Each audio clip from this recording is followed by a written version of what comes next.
Hello बच्चों।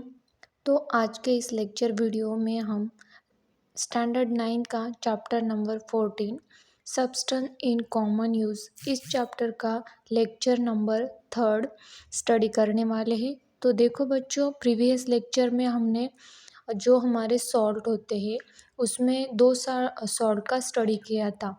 अब आगे हम जो सॉल्ट दिया गया है ब्लीचिंग पाउडर उसे ही हम कैल्शियम ऑक्सीक्लोराइड, उसका फॉर्मूला है CaOCl2। तो आज हम इस सॉल्ट के बारे में पढ़ने वाले हैं। तो देखो आप जानते हो टैप वाटर मतलब जो हमारा रेनी सीज़न होता है उसमें जो वाटर गिरता है और वो किसी प्लेस पे कलेक्ट हो जाता है, तो देखो उससे बहुत स्ट्रॉन्ग स्मेल आता है। तो जो डैम में कलेक्ट किया जाता है वो वाटर, तो उसमें कुछ इम्प्योरिटीज़ होती है और वो इम्प्योरिटी को ख़त्म करने के लिए, डिस्ट्रॉय करने के लिए या फिर उस वाटर को डिसइंफेक्टेड करने के लिए हम उसमें ब्लीचिंग पाउडर का यूज़ करते हैं। और वही ब्लीचिंग पाउडर को कैल्शियम ऑक्सीक्लोराइड के नाम से जाना जाता है। मतलब एग्जैक्टली वो वाटर प्यूरिफिकेशन के लिए ब्लीचिंग पाउडर का यूज़ किया जाता है। तो ये जो वाटर होता है, ये ब्लीचिंग पाउडर की वजह से इसका थोड़ा स्मेल भी आता है। तो देखो कभी कभी हमारे घर में जो पानी आता है वो उसका थोड़ा सा अलग टाइप का स्मेल आता है, क्योंकि उसमें जो भी बैक्टीरिया होते हैं तो उन्हें डिस्ट्रॉय करने के लिए, उस वाटर को डिसइंफेक्टेड करने के लिए उस वाटर में जो ब्लीचिंग पाउडर डाली जाती है उसका वो स्मेल आता है उस वाटर से। और उसमें मेनली CaOCl2 मतलब क्लोरीन प्रेजेंट होता है। फार्मूले से ही हमें पता चलता है ब्लीचिंग पाउडर में क्लोरीन प्रेजेंट रहता है, तो उस क्लोरीन का वो स्मेल होता है। अगर आप कभी स्विमिंग पूल्स में जाते होंगे तो स्विमिंग पूल्स में देखो वो जो वाटर होता है उसका भी नॉर्मल कुछ अलग सा स्मेल आता है, क्योंकि उसमें भी जो भी माइक्रोब्स होते हैं, मतलब अलग अलग तरह के लोग वहाँ आते हैं स्विमिंग पूल में।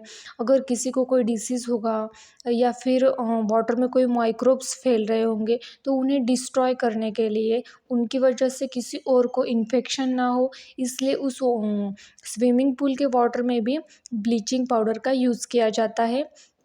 और क्लोरीन गैस एक स्ट्रॉन्ग ऑक्सीडाइजिंग एजेंट है, इसीलिए उसका यूज़ इसमें किया जाता है।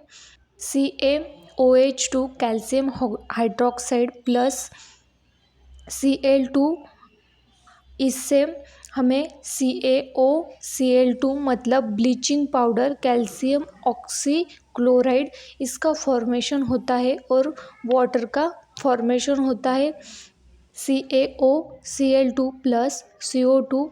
अगर हमने इसकी रिएक्शन की तो इसमें से हमें Ca और CO3 मतलब कैल्शियम कार्बोनेट और प्लस Cl2 मतलब क्लोरीन गैस रिलीज़ होता है। इसकी ये एक प्रॉपर्टी है, मतलब एक केमिकल प्रॉपर्टी कही जा सकती है, जिसमें हम कैल्शियम ऑक्सीक्लोराइड का यूज़ करके और उसके साथ में हम CO2 रिएक्ट करते हैं, उससे हमें calcium carbonate and plus Cl2 gas release होता है। तो ये एक उसकी प्रॉपर्टी हुई। CaCO3, इससे जो हमारे किचन में जो स्टाइल्स लगाई जाती है तो उसके फॉर्मेशन के लिए मेनली इसका यूज़ किया जाता है।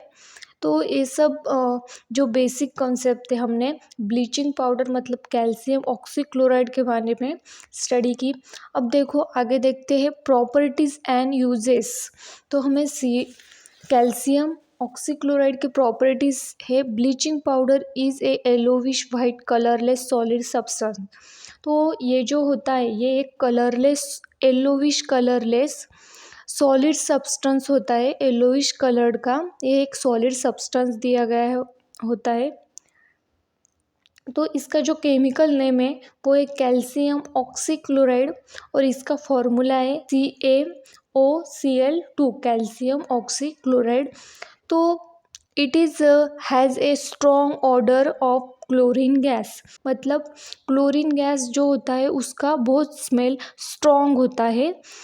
और इसका use it is use for disinfection of drinking water. जो हमारा ड्रिंकिंग वाटर होता है उसके प्यूरिफिकेशन के लिए, या फिर उसमें उस वाटर को डिसइंफेक्शन करने के लिए, डिसइंफेक्टेड करने के लिए, और जो हमारे स्विमिंग पूल्स होते हैं उस वाटर को भी डिसइंफेक्टेड करने के लिए उसमें इसका यूज़ किया जाता है। ये भी इसका बहुत इम्पोर्टेंट यूज़ है। इसके अलावा भी जो हमारे it is a used for bleaching for of cloth, मतलब हमारे जो भी कपड़े होते हैं तो उन कपड़ों को हमें क्लीन करना हो, या फिर जो हमारे क्लोथ होते हैं उसके वॉशिंग के लिए भी इसका यूज़ किया जाता है। Second use, it is use for disinfection by road side and garbage side. तो हमारा जो रोड होते हैं तो उसके साइड में, या फिर गार्बेज जहाँ पे हम कूड़ा या कचरा डालते हैं तो उस जगह पे भी हम वो लोग होते हैं वो ब्लीचिंग पाउडर का यूज़ करते हैं। उसकी वजह से जो भी माइक्रोब्स होते हैं या फिर जो भी जर्म्स बैक्टीरिया होते हैं वो रोड के साइड में या फिर गार्बेज पे ज़्यादा फैलते नहीं, और उससे जो भी बीमारियां होने वाली होती है वो भी कम हो जाती है। तो अगर हम कैल्शियम ऑक्सीक्लोराइड के साथ में H2SO4 रिएक्ट करें तो हमें उससे कैल्शियम सल्फेट CaSO4 ये मिलता है, और साथ में क्लोरीन गैस भी फॉर्म होता है। इसके एक प्रॉपर्टीज़ हुई कि कैल्शियम ऑक्सीक्लोराइड के साथ में अगर हम H2SO4 फॉर्म HUSO4 रिएक्ट करें तो उससे हमें कैल्शियम सल्फेट ये एक प्रोडक्ट बनता है, और साथ में क्लोरीन गैस भी फॉर्म होता है। तो हमारा अगला टॉपिक है वॉशिंग सोडा। तो ये भी एक सॉल्ट है और इसका फॉर्मूला है Na2CO3H2O। तो देखो बच्चों, the hard water from a well और a bore well become soft on adding washing soda, and we come to know this from the lather from on it.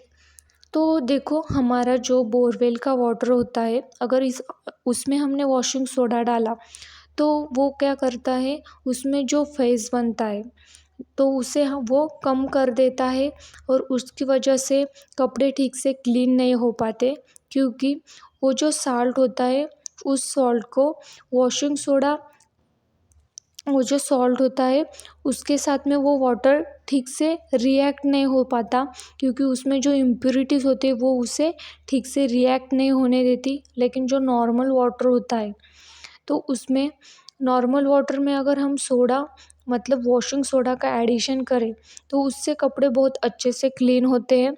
और जो हार्डनेस वाटर होता है उसमें क्लोरीन और सल्फेट, कैल्शियम, मैग्नीशियम ये सारी चीज़ें प्रेजेंस होती है। और अगर हमें वॉशिंग सोडा को लैबोरेटरी लेवल में प्रिपेयर करना है या फॉर्म करना है तो इसके लिए हमें जो कंपाउंड चाहिए तो उसका फॉर्मूला होता है Na2CO3 10H2O। मतलब इस कंपाउंड में वाटर के 10 ड्रॉप्स होते हैं, और इन 10 ड्रॉप्स को हमें वाटर के रिमूव करना पड़ता है। इसलिए हम ये वाटर रिमूव करने के लिए हाइड्रोलिसिस प्रोसेस करते हैं। तो ये वाटर रिमूव करने के लिए हाइड्रोलिसिस प्रोसेस की जाती है। उसके बाद इसमें जो 10 ड्रॉप्स होते हैं वाटर के, उसमें से ओनली 1 ड्रॉप वाटर वहाँ पे प्रेजेंस रहता है, और 9 ड्रॉप वाटर्स उस रिएक्शन से बाहर आ जाता है या फिर उस कंपाउंड से रिमूव किया जाता है। फिर हमें सेकंड कंपाउंड्स मिलता है उस रिएक्शन में Na2CO3H2O। मतलब 9 ड्रॉप्स उस कंपाउंड से रिमूव किए गए, और वो जो होती है वो एक वाइट पाउडर होती है जिसे हम वॉशिंग सोडा के नाम से जानते हैं। उसका कलर वाइट होता है। तो इस तरह ये बेसिक कंसेप्ट है वॉशिंग सोडा की, जिसका हम मेनली यूज़ वॉशिंग के लिए या फिर क्लॉथ वॉशिंग के लिए करते हैं। तो कुछ प्रॉपर्टीज़ ऑफ वॉशिंग सोडा देखते हैं, उसकी कुछ प्रॉपर्टी देखते हैं। Washing soda is a whitish and odourless powder at room temperature. तो इसका मेनली जो कलर होता है तो वो वाइट कलर का पाउडर होता है। मतलब इसका कुछ ज़्यादा स्मेल नहीं आता है। और litmus has a blue colour in it is aqueous solution. अगर हमने इसमें रेड लिटमस पेपर डाला तो वो ब्लू होता है, मतलब रेड टू ब्लू होता है। तो इससे हमें ये ऑब्ज़र्व होता है कि इसका जो नेचर होता है वो बेसिक नेचर होता है, मतलब एक सॉल्ट है, तो ऑफकोर्स इसका नेचर बेसिक होना चाहिए, या फिर बेसिक को ये अल्कलाइन नेचर भी कहा जाता है। It is hydroscopic that it is absorb moistures if left expose to air. तो हाइग्रोस्कोपिक मतलब वाटर सोलुबल, हाइग्रोस्कोपिक का मतलब होता है वाटर सोलुबल। और वो जो होता है मॉइस्चर होता है, मतलब कपड़ों में जो भी बैक्टीरिया या फिर जो भी गंदगी फैली होती है, लगी होती है, उसे वो एब्सॉर्ब कर लेता है, मॉइस्चर को एब्सॉर्ब कर लेता है। इससे कपड़े अच्छे से क्लीन होते हैं। It is use mainly for washing cloth, मतलब इसका जो मेन यूज़ है वो कपड़े वॉशिंग के लिए इसका फॉर्मेशन किया गया है। Glass and paper manufacture and petrol refining इसमें भी इसका मेन यूज़ किया जाता है। जो भी ग्लास इंडस्ट्री होती है, पेपर इंडस्ट्री होती है, या फिर जहाँ पेट्रोल रिफाइनिंग मतलब पेट्रोल का प्यूरिफिकेशन किया जाता है, पेट्रोल में जो इम्प्यूरिटीज़ होती है उसे क्लीन करने के लिए भी इसका यूज़ किया जाता है।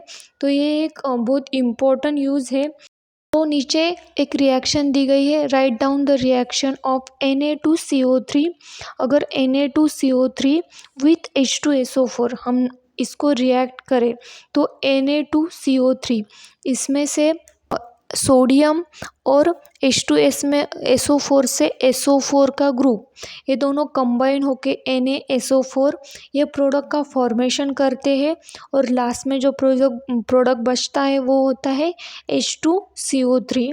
तो ये रिएक्शन यहाँ पे कंप्लीट होती है।